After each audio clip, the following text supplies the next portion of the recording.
Hi everybody, Dan Illman, Matt Bernier. Race number 5 at Keeneland on a star-studded Saturday afternoon card is the Woodford Stakes, a grade 2 for turf sprinters. Let's take a peek at this field. The number 6 Mongolian Saturday is one thing we know about Mongolian Saturday. Boy, he loves the cookin' at Keeneland. Winner of the Breeders' Cup Turf Sprint here back in 2015. Winner of the 2016 edition of the Woodford. And I thought his last race, the Turf Monster at Parks, indicates that he might be returning to form at just the right time. You know what the odd thing about that race, too, was he came from off the pace. Normally he does his best running when he's forward. Now, if you think all of a sudden he's really rounding into form, he could offer possibly some decent value in here. I don't know how they're actually going to bet this race.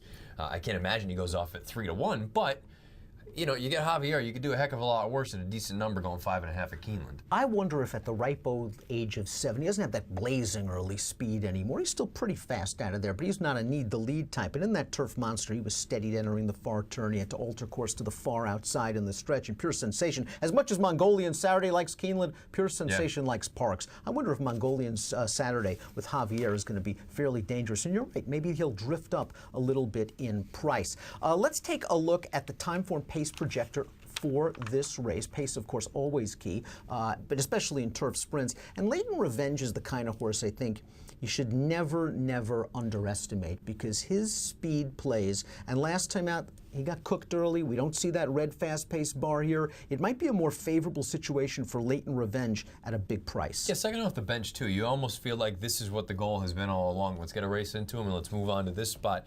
Anytime you've got big speed in turf sprints, that's always going to be dangerous, particularly maybe you get into a little bit of a cat and mouse game. One of the connections, they say, you know what, we don't want to barbecue early on. We take off. All of a sudden, you find yourself loose on the front. If he shakes clear, he's dangerous. Bucaro, the number 2, is second on our Timeform U.S. pace projector. This horse is capable on dirt. He's capable on turf. I think he might be a little bit better on dirt.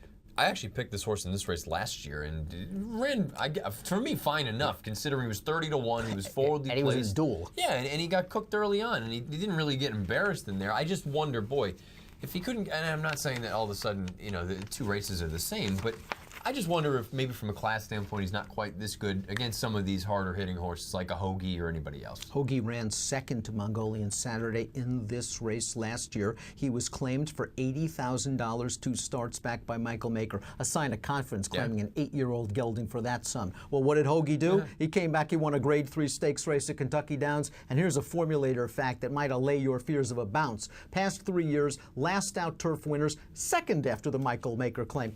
Only 47% of 558 ROI.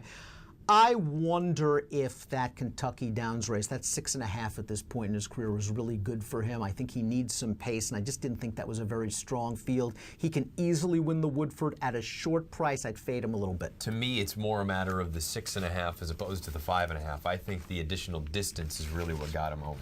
Can Indy Hill be part of this pace picture? I mean, he was up close according to our Timeform U.S. pace projector. I wonder if that configuration at Kentucky Downs kind of worked against him. In the quick call 2 starts back, he had an outside post in a race full of speed and really could never get forward. I think he does have some gas, like that race 4 back at Ellis Park.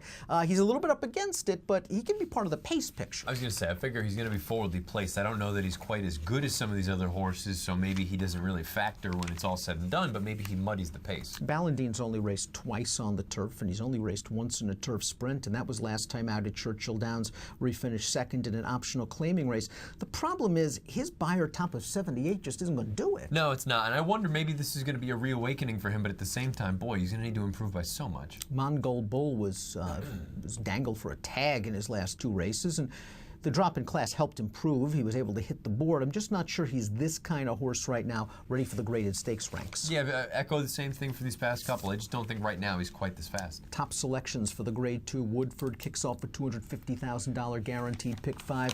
You like the 3 Commend. Now, Commend at Saratoga 2 starts back. I just thought he got a beautiful trip. And the way this race might shape out, I think a similar good trip is coming. And I also think, boy, that turn back from 6.5 to 5.5 is going to be beneficial. I kind of feel like he and Hoagie, I'm going to just reverse those two because I think the distance is really what did Commend in that most recent start at Kentucky Downs. And conversely, I think the distance here at Keeneland is what's going to do Hoagie in. Now, while the turn back might work for Commend, it might be a little too much for Conquest Pantera. That is my worry. I think he's a sprinter. You just look at all of his sprint races, even the 2-turn 7.5 furlong races, but the true 1-turn sprints, well, this is what he wants to do.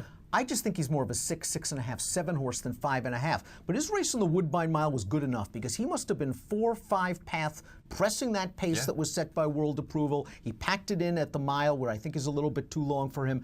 He might need a little bit of pace. The key to this race, we'll know early. If he gets out sprinted, he's in big trouble. If he can stay within range, he's got a big shot. I have no idea what the true intentions are. The way that I read this when I saw his name in here for Cassie and Barber, to me, this is sort of the trial run to find out if he can hang at 5.5, because the turf sprint for the Breeders' Cup is at 5 this year. If he's not completely embarrassed at 5.5, I wonder if they go there because they know he's not quite good enough at a mile, or maybe he doesn't truly want a mile. I think if he runs well here, even if he doesn't win, I wonder if they're going to the Breeders' Cup, and this is kind of their trial, and say, you know what, let's find out if he can do it. If he can't, so be it. We regroup and we go somewhere else. But I think this is the opportunity to find out if 5.5 or 5 is even in play. He certainly has the class to fit. He was third in that blanket finish in the Makers 46 over this course, a Grade 1 mile race earlier this year. He fits from a class perspective. Maybe it'll be the distance that beats him. I'm hoping not. I think he is a true sprinter at heart. I'm going 1.683. Matt's going 3.816 in the Grade 2 Woodford Stakes. Race number 5 at Keeneland on Saturday is an approximate post time of 3:25 Eastern. Best of luck.